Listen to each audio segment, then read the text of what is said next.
ಎಲ್ಲರಿಗೂ happy Sunday. So welcome back to my channel. So ಈ ವಾರದ ಟಾಪಿಕ್ ಬಂದು raw mango. So raw mango ರೆಸಿಪೀಸ್ನ ನಾನಿವತ್ತು ನಿಮ್ಮ ಮುಂದೆ ತಂದಿದ್ದೀನಿ. ಸೊ ಈ ರೆಸಿಪೀಸ್ ಬಂದ್ಬಿಟ್ಟು ಎಲ್ಲ ಹಳ್ಳಿ ಒಂದು ಸೊಗಡಿನ ಒಂದು recipes. So I hope you enjoy the video. So ಹಳ್ಳಿಲಿ ಏನಾಗುತ್ತೆ, ಮಾವಿನಕಾಯಿ ಈಗಲೂ ಕೂಡ ನಾವು ಬೇರೆಯವರ ತೋಟದಿಂದ ಇಸ್ಕೊಬಂದೇ ನಾವು ಅಡುಗೆ ಎಲ್ಲ ಮಾಡ್ತೀವಿ. ಸೊ ಇಲ್ಲಿ ಈಗಲೂ ಕೂಡ ಬಾಟೆ ಸಿಸ್ಟಮ್, ಅಂದರೆ ಕೊಟ್ಟು ತೊಗೊಳ್ಳೋ ಒಂದು ವ್ಯಾಪಾರ ಈಗಲೂ ನಡೆಯುತ್ತೆ.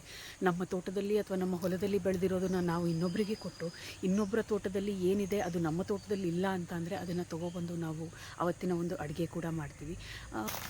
ಸೊ ಮಾವಿನಕಾಯಿ ನಾವೆಲ್ಲರೂ ತಿಂತೀವಿ. ಯಾಕೆ ತಿಂತೀವಿ? ಟೇಸ್ಟ್ ಇರುತ್ತೆ ಅಂತ ಹೇಳ್ಬಿಟ್ಟು. ಬಟ್ ಅದರಲ್ಲಿ ಕೆಲವೊಂದು ಅಡ್ವಾಂಟೇಜಸ್ ಇದೆ, ಹೆಲ್ತ್ ಅಡ್ವಾಂಟೇಜಸ್ ಅಥವಾ ಬೆನಿಫಿಟ್ಸ್ ಅಂತ ಏನು ಹೇಳ್ತೀವಿ ಅದಿದೆ. ಸೊ ನಾನು ಅಡುಗೆ ವಿಡಿಯೋನ ತೋರಿಸ್ತಾ ನಿಮಗೆ ಆ ಒಂದು ಬೆನಿಫಿಟ್ಸ್ನ ನಿಮಗೆ ಎಕ್ಸ್ಪ್ಲೇನ್ ಮಾಡ್ತೀನಿ. ಮಾವಿನಕಾಯಿ ಅಂದಿದ ತಕ್ಷಣ ಫಸ್ಟ್ ನೆನಪಾಗೋದೆ ಉಪ್ಪು ಖಾರ ಹಚ್ಚಿರೋ ಮಾವಿನಕಾಯಿ. ಚಿಕ್ಕ ವಯಸ್ಸಲ್ಲಿ ಬೇಸಿಗೆ ರಜಾ ಬಂತು ಅಂದರೆ ಮಾವಿನ ತೋಟಕ್ಕೆ ಹೋಗಿ ಮಾವಿನಕಾಯಿ ಕಿತ್ತು ಉಪ್ಪು ಖಾರ ಹಾಕಿ ತಿನ್ನೋದೇ ಒಂದು ಹಬ್ಬ ನಮಗೆ. ಮಾವಿನಕಾಯಿಯಲ್ಲಿ ವಿಟಮಿನ್ ಸಿ ಮತ್ತು ವಿಟಮಿನ್ ಇ ತುಂಬ ಇರುತ್ತೆ. ಸೊ ಅದನ್ನು ತಿನ್ನೋದ್ರಿಂದ ನಿಮಗೆ ಮೆಟಬಾಲಿಕ್ ಆ್ಯಕ್ಟಿವಿಟಿ ಚೆನ್ನಾಗಿರುತ್ತೆ, ಫೈಬರ್ ಇರೋದ್ರಿಂದ, ಮತ್ತು ಜೀರ್ಣ ಆಗುತ್ತೆ, ಮತ್ತು ಇಂಡೈಜೆಷನ್ ಅಥವಾ ಡಯೇರಿಯಾ ಏನಾದರೂ ಇದ್ದರೆ ಕಂಟ್ರೋಲ್ ಮಾಡುತ್ತೆ. ಬಟ್ ಆದರೆ ನೀವು ಜಾಸ್ತಿ ಏನಾದರೂ ಅತಿಯಾಗಿ ತಿಂದರೆ ನಿಮಗೆ ಏನು ಕಂಟ್ರೋಲ್ ಮಾಡುತ್ತೋ ಅದೇ ಜಾಸ್ತಿ ಆಗುತ್ತೆ. ದಟ್ ಮೀನ್ಸ್ ನಿಮಗೆ ಇಂಡೈಜೆಷನ್ ಜಾಸ್ತಿ ಆಗೋದು, ವಾಮಿಟಿಂಗು, ಡಯೇರಿಯಾ ಎಲ್ಲ ಜಾಸ್ತಿ ಆಗುತ್ತೆ.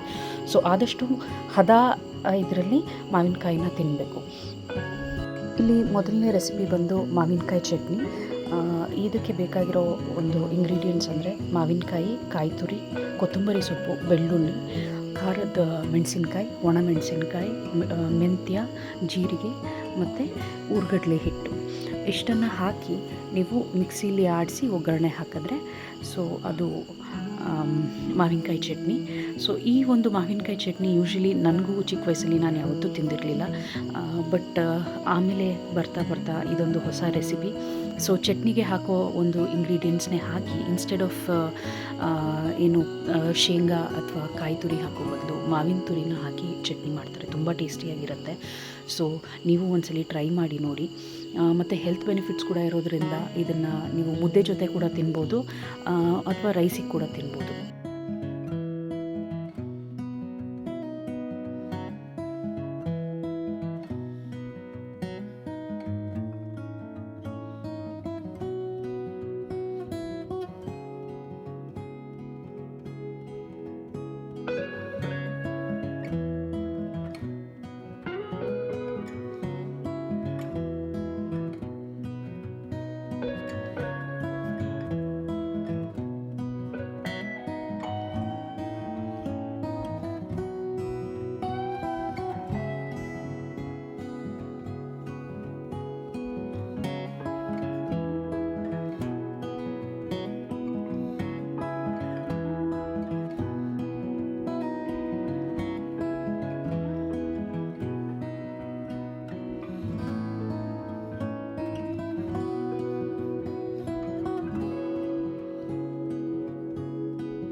ಸೊ ನಮ್ಮ ನೆಕ್ಸ್ಟ್ ರೆಸಿಪಿ ಬಂದ್ಬಿಟ್ಟು ಮಾವಿನಕಾಯಿ ಚಿತ್ರಾನ್ನ.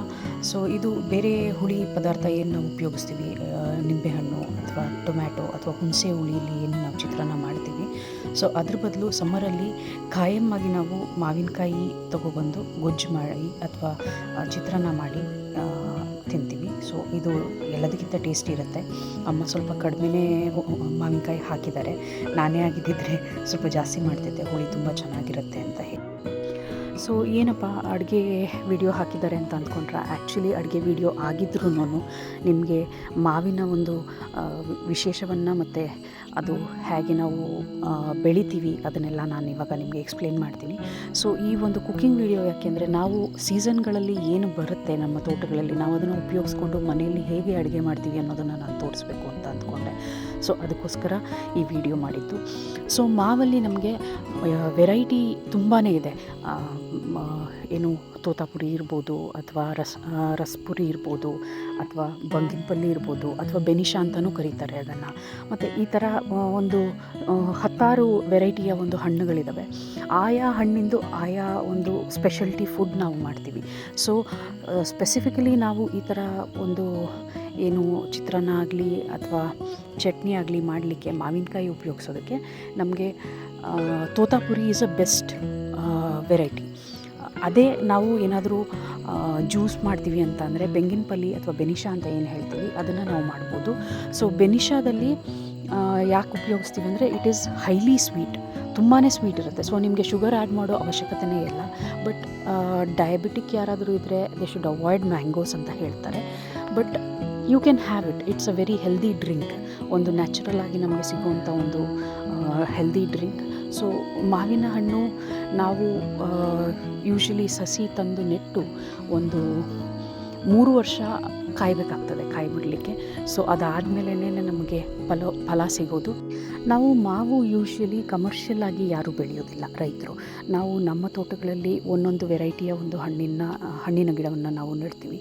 ಸೊ ಅದರಲ್ಲಿ ಮಾವು ಕೂಡ ಒಂದು ಮಾವಿನಕಾಯಿ ನೆಟ್ಟು ಅದರಲ್ಲಿ ಆ ಒಂದು ಸಮ್ಮರ್ ಸೀಸನಲ್ಲಿ ಏನು ನಾವು ಕ್ವಿಝೀನ್ ಮಾಡ್ತೀವಿ ಸೊ ಅದಕ್ಕೆ ಉಪಯೋಗಿಸ್ಕೋತೀವಿ. ಮಾವಿನ ಹಣ್ಣಿಗೆ ಅಂತ ಹೇಳಿ ಒಂದು ಥರದ ಒಂದು ಗಿಡಗಳನ್ನ ನೆಟ್ಟಿರ್ತೀವಿ. ಸೊ ಅದರಲ್ಲಿ ನಾವು ಬೇರೆ ಥರ ವೆರೈಟಿ ಫುಡ್ ಮಾಡ್ತೀವಿ.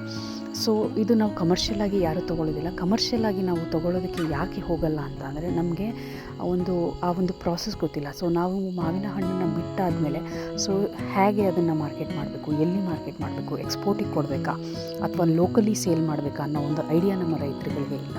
ಸೊ ಹಾಗಾಗಿ ನಾವೇನು ಮಾಡ್ತೀವಿ, ನಮಗೆ ನಮ್ಮ ಮನೆಗಷ್ಟೇ ಬೇಕಾಗಿರೋಷ್ಟು ನಾವು ಗಿಡಗಳನ್ನ ಹಾಕ್ಕೊಂಡು ನಾವು ಆ ಗಿಡಗಳನ್ನ ಸಾಕ್ತೀವಿ. So it is also sort of ಏನು ಹೇಳ್ತಾರೆ, ಒಂದು ಎಲ್ಲ ಥರದ ಗಿಡಗಳನ್ನ ಹಾಕ್ತೀವಿ ನಾವು ತೋಟಗಳಲ್ಲಿ. ನಾವು ರೈತರು ಅಂತ ಅಂದರೆ ಒಂದೇ ಥರದ ಒಂದು ಬೆಳೆನ ನಾವು ಬೆಳೆಯೋದಿಲ್ಲ. ನಮ್ಮಪ್ಪ ಯಾವಾಗಲೂ ಹೇಳ್ತಿರ್ತಾರೆ, ಸೊ ನೀವು ರೈತರಾಗಿ ಇಡೀ ವರ್ಷ ದುಡಿಮೆ ಮಾಡಬೇಕಂದ್ರೆ ಪ್ರತಿಯೊಂದು ಸೀಸನ್ನಲ್ಲೂ ಒಂದು ಗಿಡ ಅಥವಾ ಒಂದು ಇನ್ನು ಕ್ರಾಪ್ ಇರುತ್ತೆ. ಸೊ ಆ ಕ್ರಾಪು ಇರಬೇಕು ನಿಮ್ಮ ತೋಟದಲ್ಲಿ. ಸೊ 4 ಸೀಸನ್ಸ್ ಅಂದರೆ 4 ಡಿಫ್ರೆಂಟ್ ಟೈಪ್ಸ್ ಆಫ್ ಕ್ರಾಪ್ಸ್ ಇರಬೇಕು ಅಂತ ಹೇಳ್ತಾರೆ. So it depends on the land also. ನಿಮ್ಮ ಹತ್ರ ಏನು ಲ್ಯಾಂಡ್ ಇದೆ ಆ ಲ್ಯಾಂಡಲ್ಲಿ ಹೇಗೆ ನೀವು ಏನೇನೆಲ್ಲ ಯೂಟಿಲೈಸ್ ಮಾಡ್ಕೋಬೋದು ಅನ್ನೋದ್ರ ಮೇಲೆ ನೀವು ಬೆಳೆಗಳನ್ನ ಬೆಳಿಬೋದು. ಸೊ ಮಾವಿನಕಾಯಿಯ ಒಂದು ಸ್ಪೆಷಲ್ಟಿ ಇದು.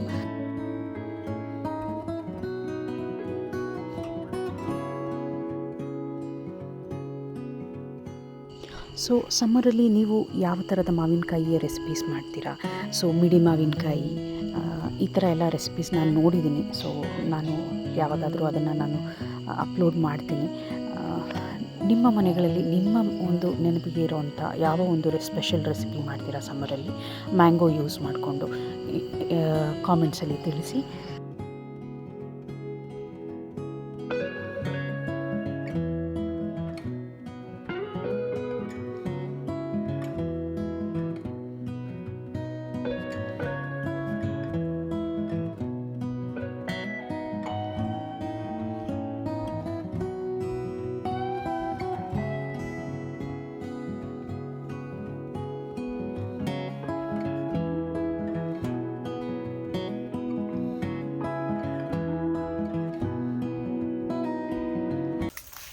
ಸೊ ಹೇಗಿತ್ತು ಇವತ್ತಿನ ವಿಡಿಯೋ?